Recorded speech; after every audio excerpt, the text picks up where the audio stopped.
Welcome to SoftLedger Basics. When you first log into SoftLedger, you'll be directed to the trial balance screen as default. To change your landing page, navigate to your name in the upper right, select the profile menu. From there, you're able to change your landing page for what makes sense for you to land on every time you log into SoftLedger. The menu for SoftLedger is located in the left panel, expandable by the hamburger menu. Within the menu, there are all the modules that have submenus underneath. You can choose to keep this menu open with the sticky button in the bottom left, or have it collapse once you made your selection. There are two context selectors within the system that are important to keep in mind when reviewing data. The first is a location picker, which is generally business units. So if I were to select United States here, it would show me data for United States, New York City, and San Francisco.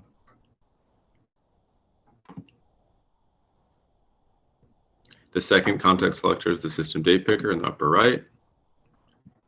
So if I were to select January 1st here, the 3-month trial balance will update to show me November, December, and January.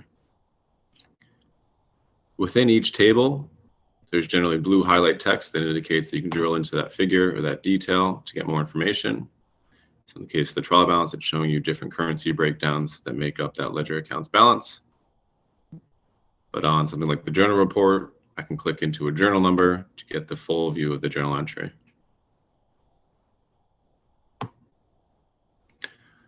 Also regarding tables, there are icons at the top that represent how you can manipulate the data or save views or export.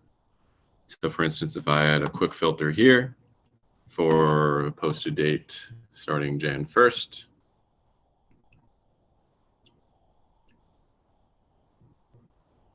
the data will change as I make those filter selections.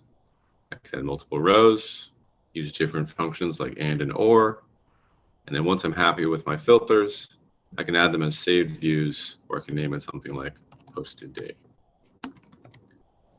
These views are accessible when you return, so you don't have to always enter the same filters if you have a view that you're going to be looking at most often. Once you save views, you can select them from the view box up top, which will automatically apply those filters, and then you can edit them from there as well. Export will export your current view, and the edit display option lets you control which columns are visible within the table behind this. Different tables will have different options, like the trial balance also has a quick search option to find the account number you're looking for or the account name you're looking for. Lastly, within the SoftLedger Basics, always feel free to contact support through the widget in the bottom right, where our team will get back to you with questions as soon as possible, or navigate to our support guides via the question mark icons available on most screens. Be sure to check out all support guides as you're getting started, and feel free to reach out to the support team as you're getting going.